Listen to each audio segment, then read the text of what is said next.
I find myself cast as the beta antagonist in an ABO novel, while my Omega wife, Jang Yao, takes center stage as the protagonist. My disdain for him is palpable, and I am utterly incapable of accompanying him through the throes of his heat. Jang Yao, burdened with the responsibility of supporting me, succumbs to an affair with his superior, thus orchestrating a forbidden romance.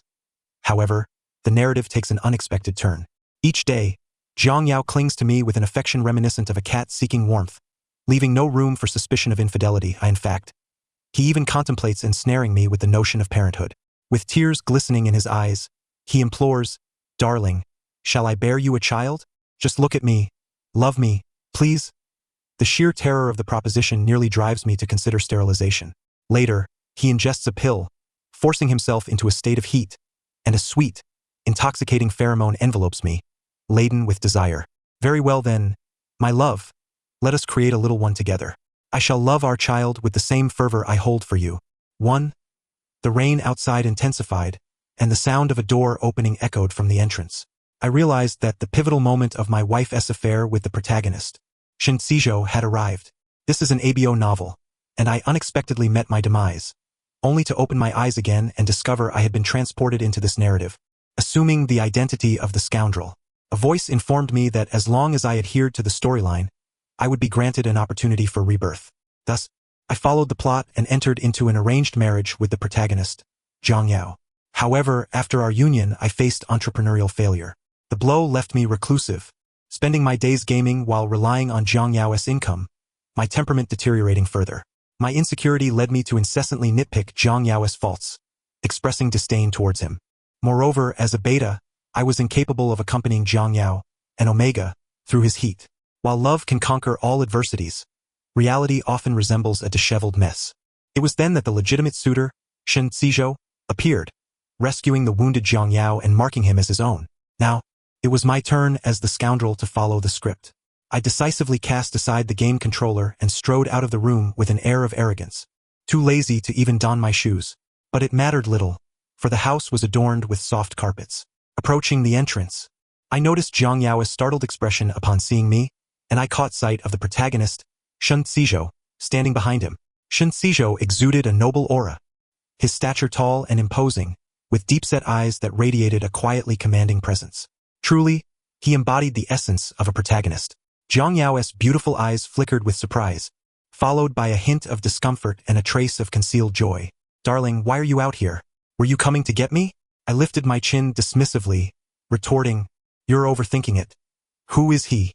As I scrutinized Shen, he returned the gaze, a glimmer of astonishment evident in his eyes.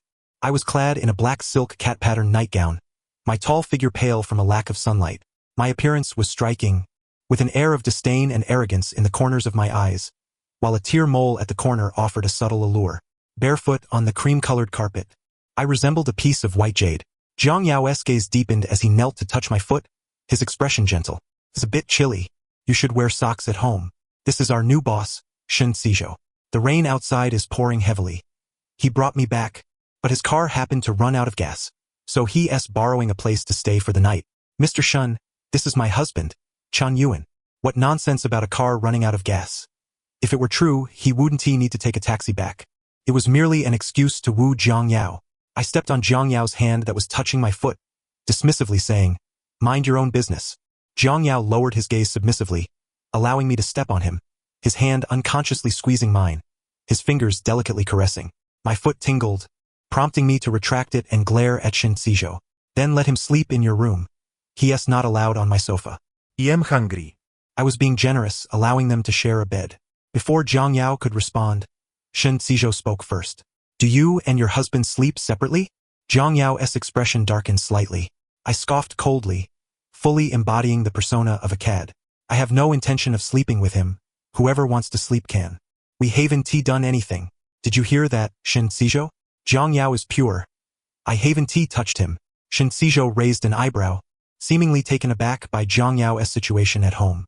Jang Yao's face paled, yet he still managed to lift his smile as if he hadn't heard a thing. "Darling, aren't you hungry? I brought you food, your favorite cola chicken wings." I sat regally on the sofa, the coffee table adorned with my beloved cola chicken wings and sweet and sour ribs. What a feast! Jang Yao then retrieved a pair of white cotton socks from his room, kneeling on one knee to put them on me. I had no time to pay him any mind. He was being stubborn. If I refused, he would surely cry. Since my arrival, Jang Yao had been by my side, as if fearing to miss a single moment with me. Even after putting on the socks, he lingered nearby, watching my cheeks puff up as I ate, his eyes brimming with affection and tenderness. 2. Shen Shizhou's gaze was heavy as he observed for a moment before speaking. Your marital relationship seems quite harmonious. What does Mr. Chen do for a living? Having taken an interest in Jang Yao, Shen Shizhou had conducted an investigation and was aware of my entrepreneurial failure, languishing at home while relying on Jang Yao. His inquiry struck a nerve, deliberately provoking my insecurities, driven by jealousy of Jang Yao's kindness towards me. I decided to play along with Shen Shizhou's expectations, masking my self-doubt with arrogance. I wouldn't bother with a meager salary. I'm simply too lazy to work. Companies are clamoring for me. Jang Yao's eyes sparkled with admiration, his expression filled with adoration. Yes, my husband is the best. Even though I was a failure, he still looked at me with such unwavering faith. It was as if, no matter how far I fell, in his eyes, I would always be the finest, and he would remain my most devoted believer. Shen Shizhou's deep-set eyes bore into me, his gaze shifting as he mused. Indeed, if Mr. Chen were to venture out, he would earn more in a month than most would in a lifetime. I hadn't anticipated Shen Shizhou would compliment me. As if I needed your validation. Jang Yao furrowed his brow slightly, casting a glance at Shen Shizhou. Mr. Shen, if you're tired, please feel free to rest. The room is the one on the left, and there are new toothbrushes and towels in the bathroom cabinet. Shen Shizhou smiled, laced with a hint of mockery. All right, I apologize for the intrusion. With that, he made his way toward the bathroom. I sensed an uncomfortable atmosphere between the two. Shen Shizhou was likely feeling envious, and it was time for Jang Yao to soothe him. I frowned and feigned a harsh reprimand toward Jang Yao. Enough of your clinginess. Seeing you is annoying. Go away. Jang Yao's expression dimmed, his lips pressed together in a bittersweet line. All right, I understand. That same expression again. Pained me to look at him, so I added, you should at least attend to your boss. Otherwise, people will say we're lacking in hospitality. Jang Yao paused, as if struck by realization, and a shy smile spread across his face. Yes, I understand. I couldn't fathom what had brought him joy. It was quite peculiar. Jang Yao followed my suggestion and walked toward the bathroom. I saw him knock on the door, asking, Mr. Shen, did you find the towel? Do you need help? I do. The bathroom door swung open, and Jang Yao stepped inside. The frosted glass door allowed me to faintly discern the silhouettes of the two figures huddled together. They seemed to be conversing in hushed tones. I imagined Shen Shizhou saying, Yao Yao, I could use some assistance here. Can your useless husband satisfy you? He can't even help you through your heat.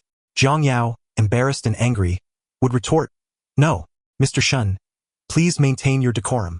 As I continued to speculate, a loud thud echoed from the bathroom, followed by a muffled groan. How intense could it be? I was so startled that I nearly dropped my chopsticks. I immediately lowered my head and hurriedly finished my meal, retreating to my room. I would play the role of a blind and deaf husband, ensuring I wouldn't interrupt them. 3. My room was filled with game cartridges and figurines. As long as I expressed my desires, Jang Yao would fulfill them. I possess a myriad of limited editions, some of which have even skyrocketed in price after being discontinued, though I remain oblivious as to how Jang Yao managed to procure them for me. They must surely be replicas. After indulging in the game for a while, fatigue overcame me, and I retired to bed. In my dreams, I revisited the moments of meeting Jang Yao and the blossoming romance that followed. Back then, I did not lash out at Jang Yao to navigate the plot. I was not so cruel. Upon our first encounter, I was indeed captivated by Jang Yao's elegance. His slender form and porcelain-like complexion, coupled with a smile reminiscent of the warm sun in winter, rendered him utterly mesmerizing. I heard him shyly greet me, and in a moment of folly, I blurted out, You smell delightful. In the context of the ABO universe, such a statement was tantamount to flirtation, especially given Jang Yao's status as an omega. He momentarily froze, his delicate features flushing a pale pink. Alarmed, I hurried to clarify, relieved that Jang Yao did not hold it against me. My thoughts diverged greatly from those of the people in this world. I believe love should not be governed by pheromones. That would merely equate to being controlled by the primal instincts of a beast. The matching of pheromones leads to taming, while love signifies the merging of souls. Whenever I articulated these sentiments, Jang Yao would listen intently, his gaze fixated on my profile, profound and starry-eyed. Our connection transcended pheromonal exchanges. We would engage in conversations about everything under the sun and dream of the future. Jang Yao, an orphan, harbored a beautiful longing for familial bonds. His yearning for affection left me, a scoundrel, with an opportunity to exploit. I remember his words on our wedding day. I love you because my soul loves you. I wish to spend my life with you, and for that, I am willing to give everything. Dressed in a white suit, his smile radiant as a blooming flower, his clear eyes gazed at me, brimming with hope and love.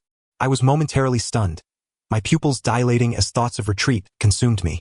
How could I dare to bear such genuine and profound feelings with a heart steeped in deceit and hypocrisy? Yet that voice echoed in my mind. Your existence is merely to facilitate the meeting of Jang Yao and Shen, for only then will Jang Yao find happiness. They are destined for one another. If you deviate from the narrative, Jang Yao's fate will alter. Can you bear the consequences? Alteration, what kind of conclusion would that yield? Would it be a negative outcome? I could not bear it. Upon awakening from the dream, I discovered a damp spot on my pillow. Resigned, I sat up and rubbed my sore eyes, only to hear a knock on the door. Glancing at the clock, I noted it was 10:30. I had barely slept for an hour.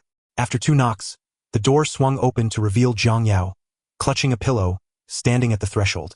His lightweight white sleepwear flowed softly around him, mirroring my own matching set. He bit his lip, his autumn-like eyes gazing at me with an expression that seemed to convey endless affection.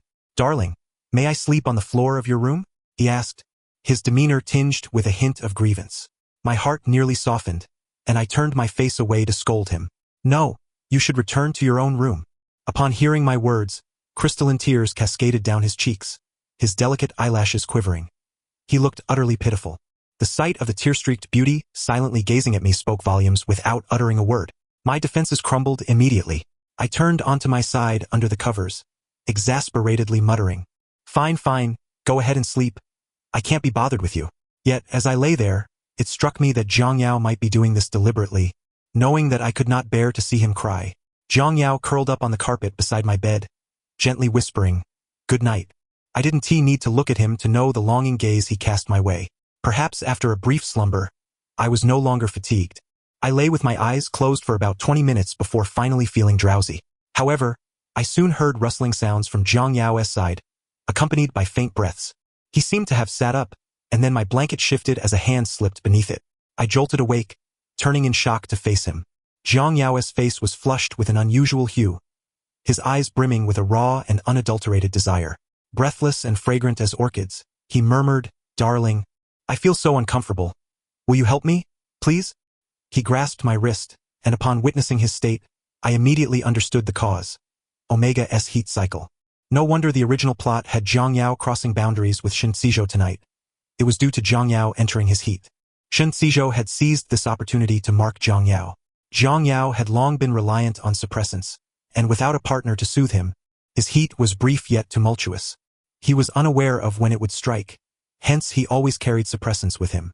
In a panic, I searched his body for the suppressant. Where is the suppressor? Where is it? Jang Yao's body trembled slightly as he guided my hand downward inch by inch.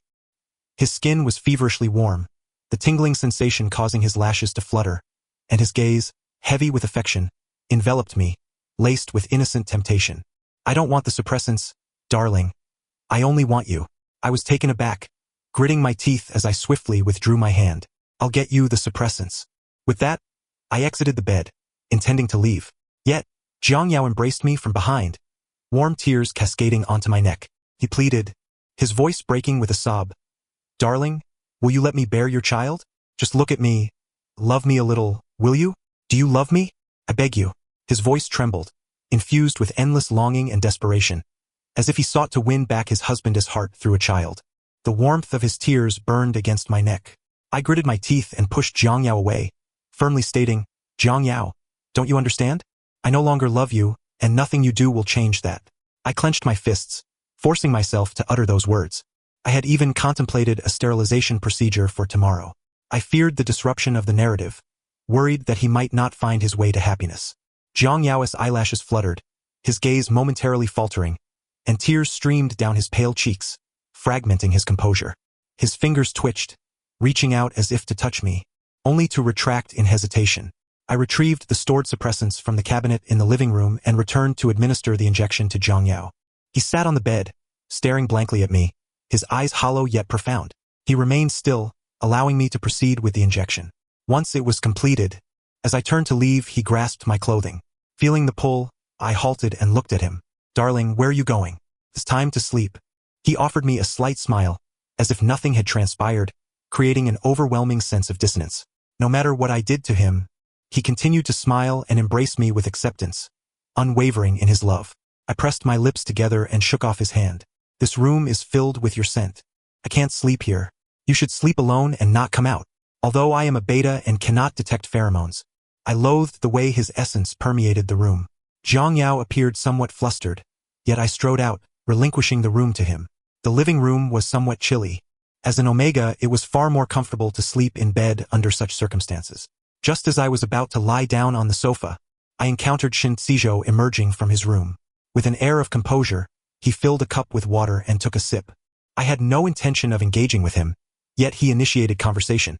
"If you require work, I can offer you a position with a lucrative salary," he stated. I looked at him in astonishment. What? The evening's events had taken a most unexpected turn. Jang Yao had not spent the night with Shen, yet he was now offering me a direct job opportunity. Shen gaze was penetrating and shrewd as he casually suggested, "Come and be my secretary, with an annual salary of $1 million. I discerned his ulterior motives in his eyes. He must detest me immensely, intending to employ me merely to exploit and bully me. I shot back, "I decline." Shen said nothing further. Instead, he produced a business card, sliding it across the coffee table towards me. "You may want to consider it," he remarked. The card bore only his name and phone number, resembling a personal contact. After scrutinizing it for a moment, I picked it up and, in his presence, tossed it into the trash bin, a wicked smile curving my lips. "Mr. Shen, I've already indicated that there are countless vying for my attention, and you do not rank among them." Shen raised an eyebrow, seemingly unfazed by my dismissal. "I shall strive to earn my place. Good night, Mr. Chun, and sweet dreams." With that, he turned and retreated to his room. Was he out of his mind? I could not be bothered to engage further, burying myself under a blanket on the sofa and drifting into sleep. The following day, I awoke back in my own bed, the comforter freshly changed, and a faint scent of air freshener lingering in the room. He had indeed absorbed everything. A glass of warm water rested on the bedside table, and breakfast was laid out on the dining table. As always, a twinge of sadness washed over me, yet I reminded myself that soon, Jang Yao would no longer have to endure my presence. At that point, both of us would be reborn. I ordered takeout for lunch, and after finishing my meal, I prepared to resume gaming, the renovation noises from next door having ceased, suggesting it was finally complete. It was evident who had moved in next door. Shen, fully aware of the adage that proximity fosters affection, was not only intent on being with Jang Yao at work but also sought to do so after hours. As the end of the workday approached, Jang Yao called me. "Darling, what would you like for dinner? If there's no overtime today, I'll cook for you, perhaps cola chicken wings?" I replied, "I'd like tempura, black pepper beef slices, shrimp and crab roe wontons." And also, I listed several dishes I had never tasted before. Jang Yao did not question my requests, merely assuming I had seen them online and wished to indulge. He smiled gently, his affection palpable. "All right, I'll prepare them well. Perhaps sourcing the ingredients would take some time," as Jang Yao did not return home as early as usual. Instead, it was Shen who arrived first. I opened the door and glared at him. "What do you want?" He wore casual attire, a light gray knitted jacket paired with a white inner layer, which made him seem less distant. He held a beautifully packaged bag and flashed a smile at me. "I am your new neighbor. This is a housewarming gift, and a token of my gratitude for your kindness yesterday." Upon seeing the imported chocolates within the bag, my disdain transformed into delight as I eagerly accepted it. "All right, cool. Shen was evidently earnest in his pursuit of Jang Yao, even having taken the time to learn my preferences. We settled on the sofa to watch television, while I responded to his attempts at conversation with indifferent murmurs, perfecting the art of apathy. It felt as though I were the one being pursued, and Shen was unworthy of even carrying my shoes. "Darling, I'm home," Jang Yao announced just as he returned, carrying the ingredients. His previously gentle smile faltered upon seeing Shen. "Mr. Shen?" Shen smiled knowingly. "It's good to see you again." He explained that he had just moved in, and as I considered his gift of chocolates, I invited him to join us for dinner, knowing Jang Yao would not contradict my wishes. "All right, you two wait a moment. I'll be quick," he replied, bustling into the kitchen. watching Jang Yao work alone in the kitchen while glancing at Shen, who remained seated on the sofa. I suddenly felt he lacked perceptiveness, unable to seize the opportunity for a private moment with Jang Yao. I shot him a pointed look and commanded, "Hey, go to the kitchen and cook a couple of dishes for me." Shen was momentarily taken aback before catching on. "Does Yuan want to eat the dishes I prepare?" Since his visit today, his address for me had shifted from Mr. Chun to Yuan. I nodded affirmatively. That's precisely the idea. Shen displayed no airs of superiority but rather appeared pleasantly surprised, before acquiescing and heading to the kitchen. I felt a sense of satisfaction, having orchestrated a chance for them to bond. Engaging in a shared task might indeed deepen their connection. I deliberately turned up the volume on the television, ensuring I could not overhear their conversation in the kitchen. Dinner was soon served, and the enticing aroma made my mouth water. Jang Yao was an excellent cook, perhaps believing that to capture a man's heart, one must first win over his stomach. He had made considerable efforts to cater to my tastes. "Not bad," I remarked. Jang Yao blushed, his eyes sparkling with joy and shyness as he replied, "I'm glad you like it, darling," perhaps due to my infrequent praise. Even such a simple statement left him feeling unexpectedly cherished. Shen surveyed the table laden with familiar dishes, raising an eyebrow as he looked at Jang Yao. "Several of these are my favorites. Thank you, you've been thoughtful." Jang Yao paused, turning to me for confirmation. "Yes," I interjected, "eat up, no need for idle chit-chat." I aimed to make Shen believe that Jang Yao had intentionally prepared his favorite dishes, thereby accelerating their emotional connection. If Jang Yao were to reveal that I had prompted him, it would be disastrous. Jang Yao bit his lip, gripping his chopsticks tightly, his fingertips turning pale with tension. He was perceptive and sensitive, likely concluding that my invitation to Shen for dinner, coupled with the arrangement for them to cook together, indicated an affection for Shen and a desire to stray. Meanwhile, I was blissfully engrossed in the delectable meal, entirely oblivious to Jang Yao's absurd thoughts. If only I could pry open his mind to see what was truly inside. Shen dishes were placed at the farthest corner of the table. Whenever I reached for a piece to sample, Jang Yao would preemptively offer me something else. "Darling, try this. This one is good too. I'll peel the shrimp for you." By the end of the meal, I had barely tasted a single dish prepared by Shen and my stomach was already full to bursting. After dinner, Jang Yao smiled at Shen saying, "I accidentally cut my hand while chopping. I can't get it wet. What should I do?" He directed this remark at Shen "Let me handle it," he replied. Jang Yao, sounding apologetic, added, "I'm sorry, Mr. Shen. It shouldn't be your responsibility, but my hand hurts, so I appreciate your help." "Not a bother at all." With that, Shen began washing the dishes, leaving Jang Yao and me alone on the sofa. He peeled oranges, sliced fruit, and fetched me snacks. When Shen returned from the kitchen, he found me lounging on the sofa, legs crossed, blissfully indulging in the fruit being fed to me. Jang Yao glanced back at Shen his expression one of triumph, as if to say that no one could serve me better than he could. I took the initiative to suggest watching a movie together, positioning Shen and myself on either side, with Jang Yao seated in the middle. As the lights dimmed, the living room was enveloped in shadows, illuminated solely by the flickering glow of the television. I had deliberately chosen a film rich in color, hoping to facilitate a connection between the two of them. However, there remained a considerable distance between Shen and Jang Yao, ample enough for another person to sit comfortably. Hesitant to audibly urge them to draw closer, I leaned against Jang Yao, subtly nudging him aside. Jang Yao, nestled against me, appeared flustered and bashful, rendered momentarily speechless. "Darling," I murmured, letting myself recline onto his lap, my head resting against his thigh, my ear brushing against something unexpected. Jang Yao's leg muscles tensed slightly, a fleeting rigidity coursing through him as he swallowed hard. Shyly, he called me, "Darling." I too became aware of my unintentional contact. In a tone laced with playful indignation, I attempted to mask my embarrassment. "Could you shift a little? I'd like to lie down." "All right," he replied, moving with utmost caution, as though fearful of startling me away. He obediently allowed me to rest my head, remaining utterly still. Having previously watched this film, I chose the moment just before the climax to rise and make my way to the restroom, granting them solitude amidst the burgeoning tension. My plan was flawless. How skillfully I had ensnared myself in this scheme. Before departing, I exchanged a knowing glance with Shen subtly gesturing with my chin for him to take action. Unbeknownst to me, Jang Yao's expression betrayed a mix of jealousy and hurt, his fingers tightly clenched. I had braced myself for a prolonged sojourn in the restroom, immediately engrossing myself in my phone upon sitting down. To my surprise, merely 10 minutes had elapsed when the restroom door swung open. Startled, I was taken aback to find Jang Yao entering. It seemed he had anticipated that I was not genuinely occupied. His demeanor a blend of sorrow and yearning. "Darling," he said softly. "What? What are you doing here?" I stammered. "Who does darling wish to see? Shinchijo?" He replied. His lips pursed as he gazed at me with tender eyes. His words, however, left me momentarily perplexed. "Why would I want him here?" I countered. Jang Yao approached, crouching before me, his hand resting on my waist, peering up at me from below. His long lashes fluttered, imbued with affection.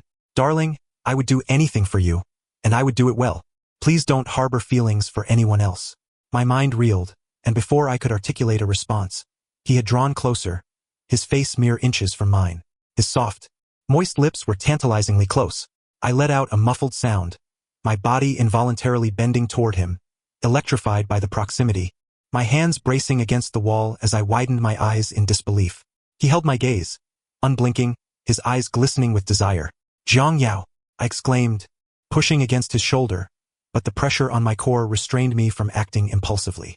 His warm breath mingled with the lingering tension, his exquisite features and captivating gaze ensnaring my senses, causing my heart to race and my throat to constrict. Jang Yao's gaze was deep and fervent, as if he meant to consume me entirely. His hand supported me as he softly coaxed, "Darling, I will do exceptionally well.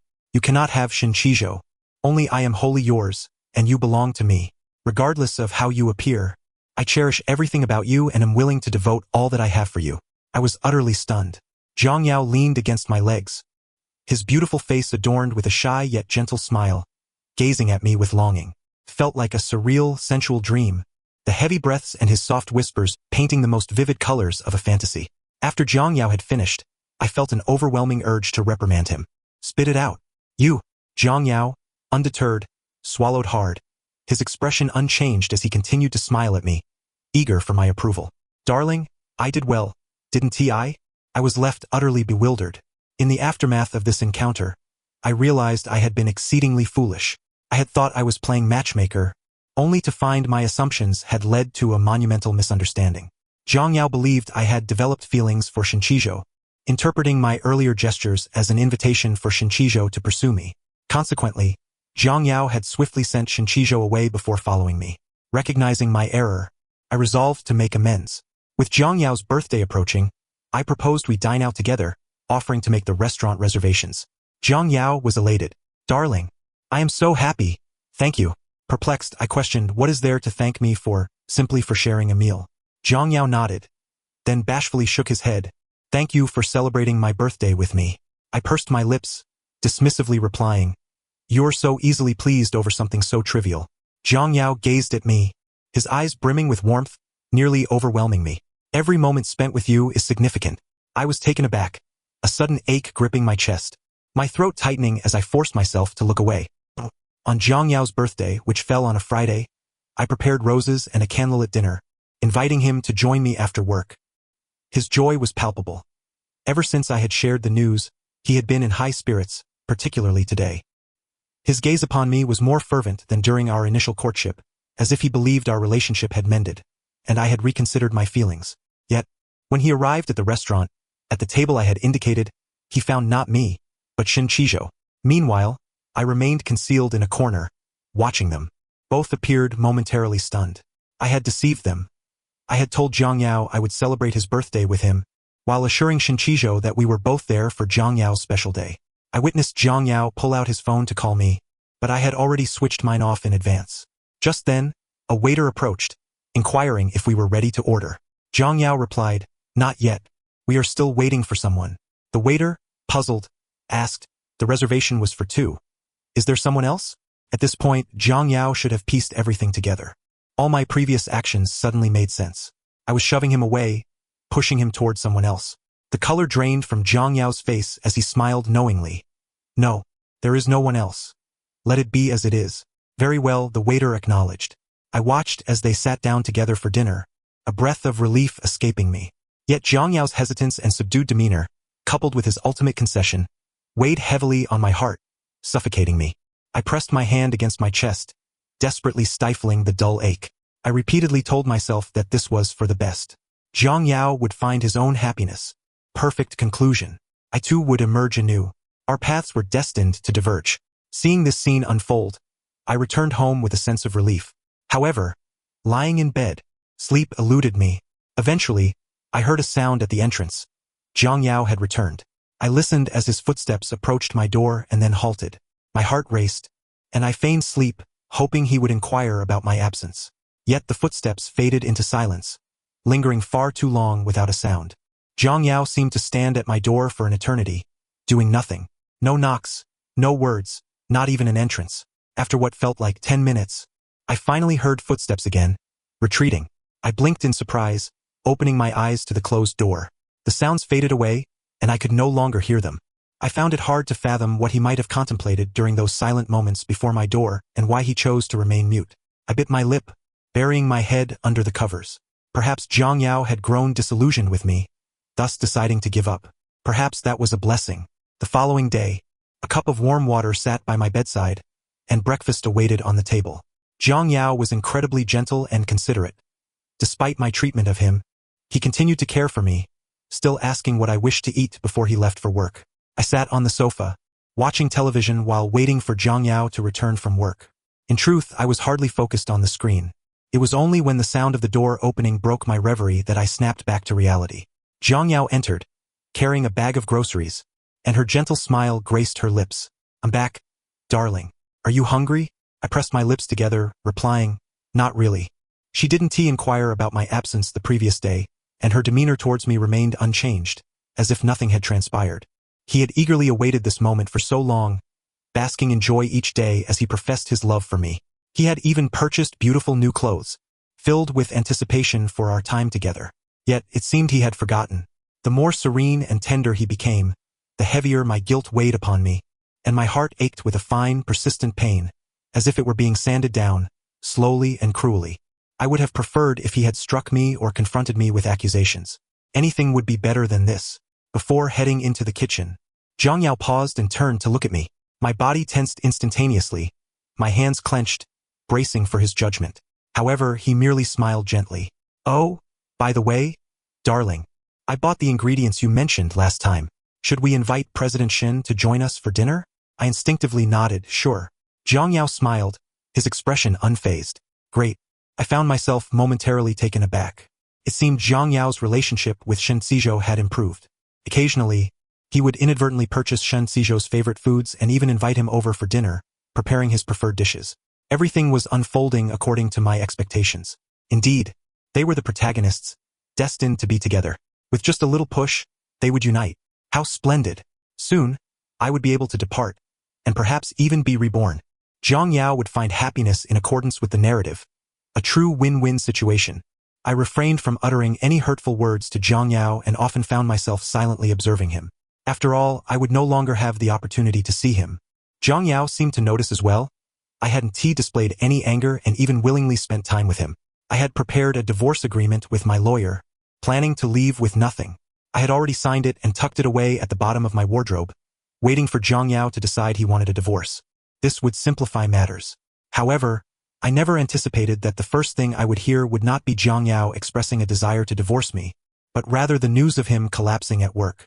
My heart clenched painfully, and a chill enveloped my entire being. After hanging up, I rushed to the hospital, my anxiety mounting uncontrollably along the way.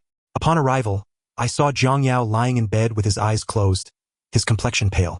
My legs felt weak, and cold sweat poured from my brow. Shen Shizhou was also present. I approached and grasped his hand, my voice trembling with emotion. What happened to him? Why did he collapse? Shen Shizhou held my trembling hand, reassuring me. He's just exhausted from work. There's nothing to worry about. He's never done this before. Why now? At that moment, a doctor entered. He glanced at me and asked, "Are you a family member of the patient?" I nodded vigorously, "Yes, I'm his husband." The doctor regarded me with disdain. "Are you a beta?" The patient is under immense psychological stress, has been receiving long-term injections of suppressants, and frequently visits a private hospital for alpha pheromone resistance. I was taken aback. The doctor continued, "The Omega chose to marry you, a beta. He must love you very much. Although you cannot mark him, you should at least show him more care. Please pay attention to his psychological well-being and refrain from further stressing him. Psychological issues? I hadn't anticipated this. I stiffly turned to Shen Seijo. You didn't mark him, did you? Shen Seijo, witnessing my pale face, explained helplessly. There's nothing between us. Jang Yao believes that this would make you happy. He listens to you more than anyone, don't you know? I parted my lips, rendered speechless. It turned out I was the only one who thought everything was progressing positively. I had assumed they were the protagonists, destined to love one another and be together. Seeing Jang Yao lying on that hospital bed, my heart felt as if it were being torn apart. His hand was cold to the touch, and tears streamed uncontrollably down my cheeks. A multitude of memories flashed before my eyes. Jang Yao's gentle, smiling face, his affectionate gaze, and the sight of him in a white suit on our wedding day, radiating joy. He had told me, I love you because my soul loves you. I wish to spend my life with you, and I am willing to sacrifice everything for that. He was a living, breathing person, Jang Yao, not merely a character in a story. He was my wife. The initial enchantment, those moments of heart-fluttering connection, the companionship we shared day in and day out. I could never remain indifferent. Tears fell like pearls strung on a broken thread, each drop landing on Jang Yao's hand. I'm sorry, I'm so sorry. At that moment, the voice returned to my ear. Host, if you choose to remain here, you will forfeit the opportunity for rebirth. As I understand, you do not cherish this place. Would it not be better to be reborn into your previous world? Is it worth giving up everything for love in a foreign land? But he is here and I have made my choice. As for whether it is worth it, no one asks Jang Yao if it is worth it, do they? I have always wavered, yet Jang Yao has never had any other option. Very well. I will ask one final time. Host, can you bear the consequences of altering the ending? I will bear it. I am willing to give everything. Jang Yao received in 4 and seemed to regain some strength. As soon as he opened his eyes, he saw me watching over him. He appeared somewhat astonished. Darling, why are you here? I gazed at him, a smile gracing my lips. Where else would I be? Upon seeing my smile, Jang Yao seemed momentarily stunned, his expression a mixture of disbelief and joy. I took out the porridge I had prepared, still warm, and blew on it to cool it down before feeding it to him. His eyes transformed from initial disbelief into astonished delight. He gazed at me, speechless, as if he feared that this moment was a dream that would shatter if touched. He stayed in the hospital for 2 days, and I remained by his side throughout. I felt elated when the doctor informed us that he could be discharged. Being in the hospital made me uneasy. Returning home felt like a relief. However, Jang Yao's mood seemed to darken. He asked me, Darling, can I stay a few more days? He inquired cautiously. I was puzzled. Why?